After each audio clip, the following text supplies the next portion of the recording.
NCERT maths class 9 chapter 2 polynomial, जिसके 2 part हमने पढ़ लिया। फर्स्ट पार्ट में हमने पोलोनोमियल को जाना, सेकंड पार्ट में हमने जीरोज ऑफ द पोलोनोमियल के बारे में सीखा।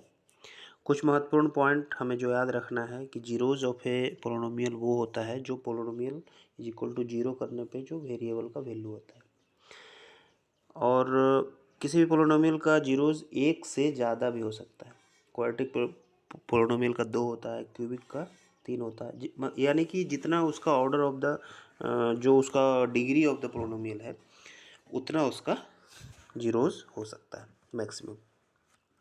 अब चलिए आज का टॉपिक शुरू करते हैं, रिमाइंडर थ्योरम।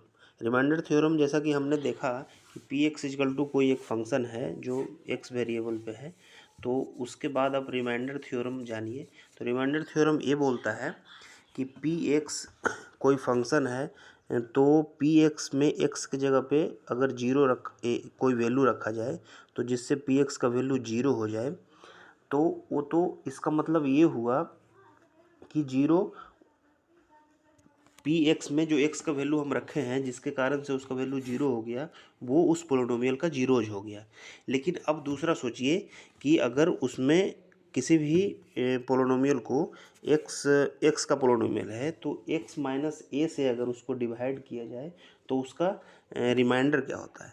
हम उसमें बिना डिवीज़न का हम उसका रिमाइंडर निकाल सकते हैं। अगर एक्स माइनस ए से डिवाइड किया जा रहा है तो उसका जो रिमाइंडर होगा वो पी एक्स में एक्स की जगह पे ए मान पुट करने से जो वैल्यू आएगा वो उसका रिमाइंडर होगा। चलो इसको एक उदाहरण से भी देख लेते हैं।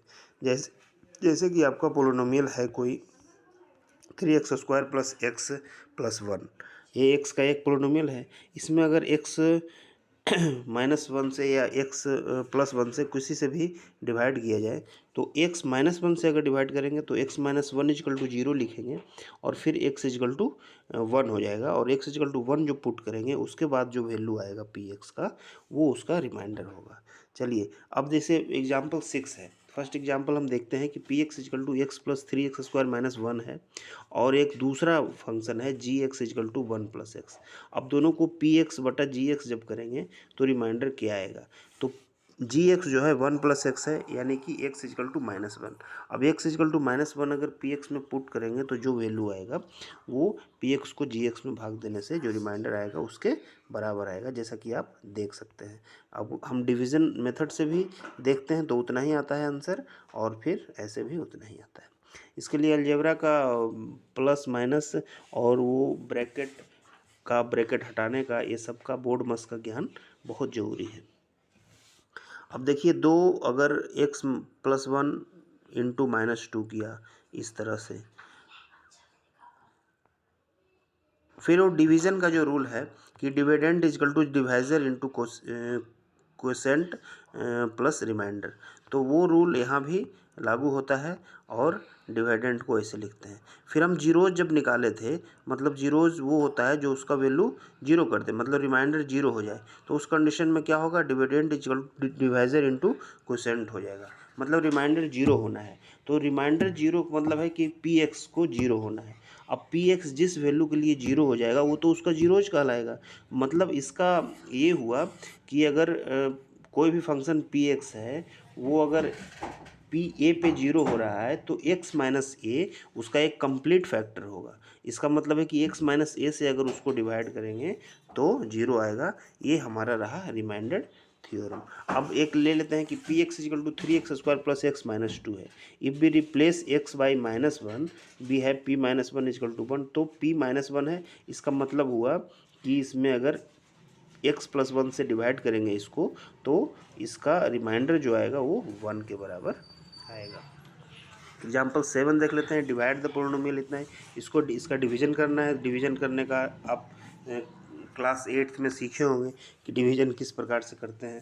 पहले दो को, जैसे इसमें 2 टर्म है तो पहले 2 टर्म को लेंगे जिसमें एक टर्म को कैंसिल करना रहेगा। तो x-4 है, पहला टर्म इसमें 3x⁴ है, तो अब इसको 3x³ से अगर हम करते हैं गुना तो पहला टर्म कैंसिल हो जाएगा और दूसरा टर्म -3x³ आएगा। फिर इसी तरह माइनस करेंगे, जो आप पूरा सक्सेसिव देख सकते हैं कि लास्ट में इसका रिमाइंडर जो है -5 बच गया। लेकिन इतना करने के बाद रिमाइंडर आया।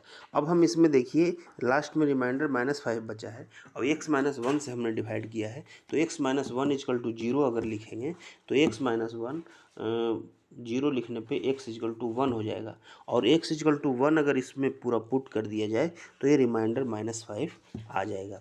इस तरह हम एक थ्योरम दे सकते हैं कि px और qx दो ऐसे फंक्शन हो जिसमें px को qx से डिवाइड किया जाए, तो क्या होता है कि qx = 0 लिखने पे जो वेरिएबल का वैल्यू आता है वो वेरिएबल का वैल्यू आता है, मतलब qx का जो जीरोज आता है उसका वैल्यू हम अगर फर्स्ट वाले पोलिनोमियल में पुट कर देते हैं तो वो ही रिमाइंडर के तौर पे आता है। ये हुआ हमारा remainder theorem. Find the remainder obtained on dividing इतना। ये भी एक एग्जाम्पल के तौर पे देख लीजिए कि x³ + 1 को अगर x + 1 से डिवाइड करते हैं तो कितना आएगा।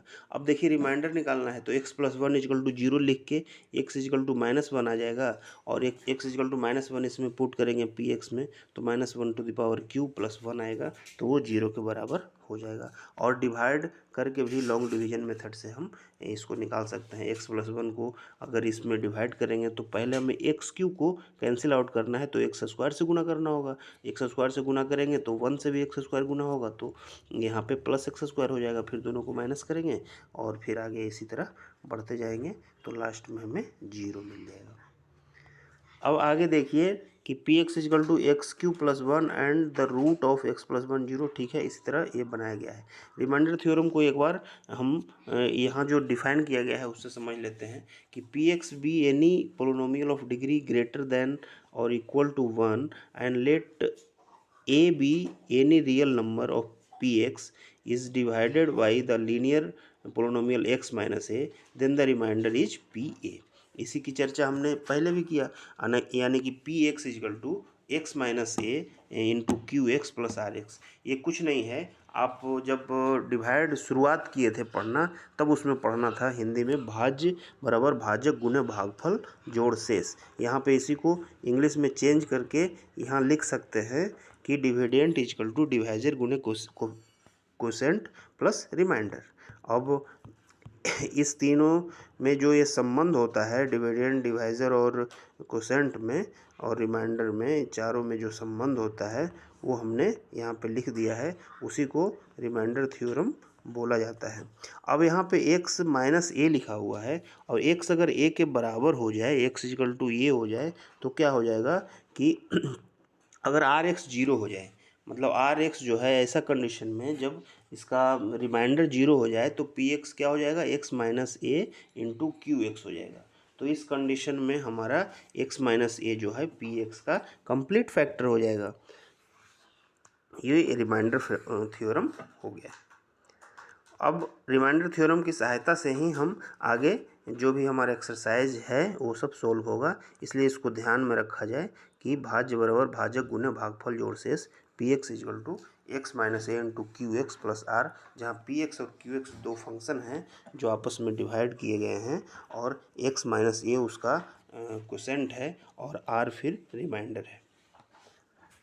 एग्जाम्पल 9 हम लेते हैं। Find the remainder when x⁴ + x³ - x2 + x + 1 is divided by x - 1।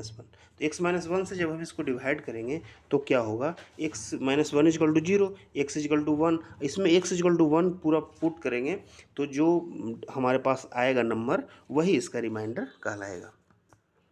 Check whether the polynomial QT = 4tq + 4t² - t - 1 is a multiple of 2t + 1। क्या ये 2t + 1 का मल्टीपल है? तो इसको चेक करने के लिए सिंपल मेथड है, 2t + 1 = 0 लिखेंगे, t = -1/2 हो जाएगा और t - 1/2 इसमें पुट करेंगे, अगर 0 आ गया तो इसका मतलब है कि होगा, देखिए जो कि आगे यहाँ पे किया हुआ है। अब आगे एक्सरसाइज 2.3 आज करते हैं, इसके बाद हम इस वीडियो को इस आज की कक्षा को विराम देंगे और फिर आगे की वीडियो में हम आगे चर्चा करेंगे। Find the remainder when x³ + 3x² + 3x + 1 is divided by x + 1। Simple है, x plus one is equal to zero लिखेंगे, x is equal to minus one हो जाएगा और फिर माइनस वन की वैल्यू इसमें पुट कर देंगे। x minus one by two है तो फिर x is equal to one by two इसमें पुट करेंगे। x लिखा हुआ है तो x itself x minus zero है तो x जीरो, तो x जीरो इसमें देंगे तो वन। जो इसमें टर्म x से फ्री है वही हमारा रिमाइंडर हो जाएगा। अगर x से डिवाइड करेंगे तो x से फ्री वाला टर्म वन है तो इसका रिमाइंडर वन हो जाएगा। थर्ड क्वेश्चन विचारणीय है। फोर्थ, x प्लस पाई है मतलब x is equal to minus pi, तो माइनस पाई का वैल्यू इसमें देंगे और वो पाई के फॉर्म में जो आएगा वो हमारा रिमाइंडर हो जाएगा। फिर 5 प्लस 2x लिखा हुआ है, 5 प्लस 2x है तो 5 plus 2x is equal to zero, 2x is equal to minus five by two का वैल्यू इसमें पुट करके हम पूरा लिख सकते हैं।